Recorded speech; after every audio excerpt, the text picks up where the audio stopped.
छतरपुर जिले के हरपालपुर नगर में रविवार दोपहर 2 बजे करीब 2 सैकड़ा महिला पुरुष बाबा भीमराव अंबेडकर की प्रतिमा को लेकर बहुजन समाज एवं भीम आर्मी के नेतृत्व में गीता अहिरवार पूर्व जनपद सदस्य के द्वारा सैकड़ों कार्यकर्ताओं को लेकर थाने में विवाद की स्थिति निर्मित हो गई। राजस्व की ओर से तहसीलदार रंजना यादव, नगर परिषद सीएमओ महादेव अवस्थी एवं नगर निरीक्षक पुष्पक शर्मा द्वारा भीम आर्मी एवं बहुजन समाज पार्टी के सदस्यों को समझाने में लगे रहे कि बिना परमिशन के बाबा भीमराव अंबेडकर की मूर्ति को थाने के सामने लगाना उचित नहीं है। जबकि भीम आर्मी एवं बहुजन समाज पार्टी के जिलाध्यक्ष डीडी अहिरवार मूर्ति को वहां से उठाने को तैयार नहीं थे।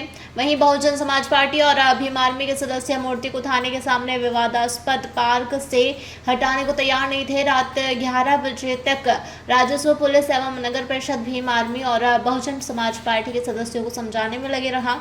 जब बात नहीं बनी तो एसडीएम और एसडीओपी हरपालपुर थाने में आए। रविवार दोपहर 2 बजे अचानक बाबा भीमराव अंबेडकर की मूर्ति को रखे जाने और अचानक भीम आर्मी और बहुजन समाज पार्टी के कार्यकर्ताओं और पदाधिकारियों द्वारा मूर्ति को थाने के सामने विवादास्पद पार्क में रखे जाने के लिए खड़ा रहा, लेकिन विवादास्पद स्थिति देर शाम तक बनी रही। भीम आर्मी के सदस्यों एवं बहुजन समाज पार्टी के जिलाध्यक्ष डीडी अहिरवार, पूर्व जिलाध्यक्ष केडी अहिरवार, अजाक्स छतरपुर पूर्व जिलाध्यक्ष भीम आर्मी गजेंद्र अहिरवार प्रशासन से मूर्ति को लेने के लिए कह रहे थे, लेकिन प्रशासनिक अधिकारी बाबा साहब की मूर्ति को थाने में रखने के लिए तैयार नहीं थे। भीम आर्मी के प्रदेश उपाध्यक्ष अनिल वर्मा का कहना है कि मैंने प्रशासन से मांग रखी है, मुझे कल बाबा साहब की जयंती बनाने की मूर्ति को पार्क में रखने की मोहलत दी जाए, अथवा यदि पार्क विवाद स्थिति में है तो हमें स्थगन आदेश दिया जाए और आगामी आदेश तक मूर्ति को यथावत पार्क में ही रखे रहने दिया जाए।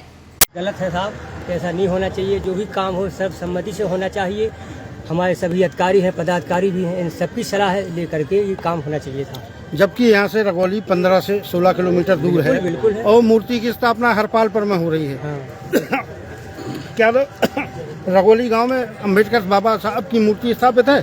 नहीं, यहाँ पे नहीं है साहब, अभी कोई मूर्ति रगौली में नहीं है ना, रगौली में शायद है।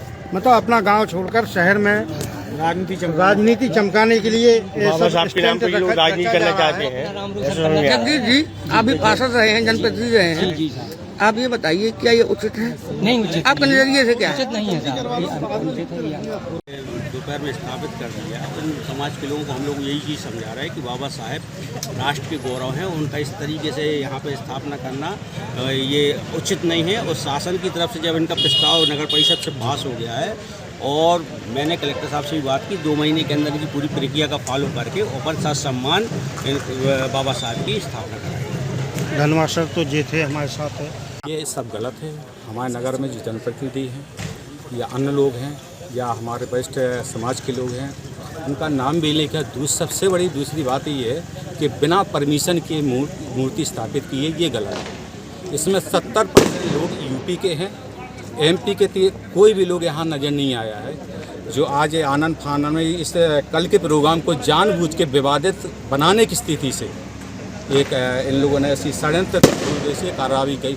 ऐसे लोगों पे तो FIR दर्ज होके इन पर नियमानुसार कार्रवाई होना चाहिए। माता ने ये जो नाम लिखा है यहाँ पे गीता महेश अहिरवार, इसका क्या कहना चाहती है इस बारे में? हम इनसे ये कहना चाहते हैं कि ये जनपद सदस्य रहे हैं, क्या इन्होंने जनपद सदस्यता के उसमें कभी प्रस्ताव पारित किया है इन्होंने कि हरपालपुर में या हमारे रगौली में डॉक्टर भीमराव अम्बेडकर साहब की मूर्ति स्थापित की जाए? आज जो हमारे नगर में स्थापित कर रहे हैं, हमारी मूर्ति स्थापित की गई तो क्या आप उसे इसमें रगौली गाँव और आसपास के कुछ समाज के लोगों ने बिना शासन प्रशासन नगर पालिका को सूचना दी है। आज परम पूज्य डॉक्टर अंबेडकर जी की मूर्ति की स्थापना यहाँ पे की है, क्योंकि शासकीय भूमि में ये मूर्ति की स्थापना है, तो सभी को जनता को पुलिस प्रशासन के तरफ से ये निवेदन भी किया गया है, अपील भी की गई है, सुझाव भी दिया गया है कि हर वो अच्छा काम आस्था का जो कानूनी दायरे में हो, जो संविधान के दायरे में हो, जो विधि के दायरे में हो, वही अच्छा होता है। क्योंकि लोकतंत्र और डेमोक्रेसी है, जनता ही यहाँ पे सर्वोपरि है और जनता के कल्याण के लिए हमेशा शासन प्रशासन है। तो शासन प्रशासन में विधि के दायरे में जो भी अच्छा हो सकता है वो सुलभ रास्ता सुझाव है। सर अंतिम निर्णय क्या निकला? अभी सर क्या निर्णय? अभी जनता को समझाया है और जो भी निर्णय राजस्व प्रशासन की तरफ से ज़मीन आवंटन को लेकर के आएगा उसके हिसाब से विधिक कार्रवाई में जनता का सहयोग करेंगे। अभी सर यहाँ पे माहौल थोड़े तनावपूर्ण होने जा रहा है, तो कैसे क्या आप लोग निपटेंगे इन लोगों? क्या करनी सेना के लोग भी आ गए हैं, नारेबाजी कर रहे हैं? तनावपूर्ण जैसी स्थिति तो अभी समझ में नहीं आ रही है। लोगों को ज़रूर समझा रहे हैं। हर एक समस्या का विधिक रास्ता होता है, जो विधिक और कानूनी रास्ता है वो जनता को समझाया गया है। और राजस्व प्रशासन के द्वारा जो भी निर्णय आएगा वो मैं समझता हूँ कि उचित निर्णय आएगा और जनता के हित में ही आएगा।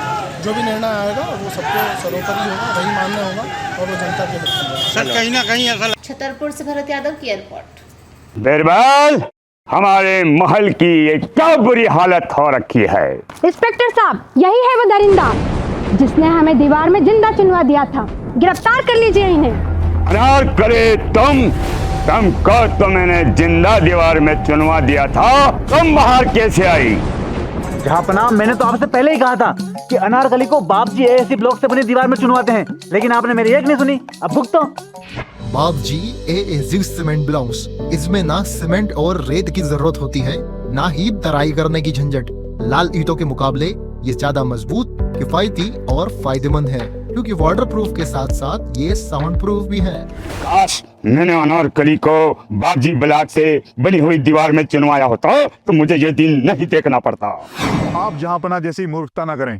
अपने घर, भवन या मकान को बापजी एएससी ब्लॉक से ही बनवाएं।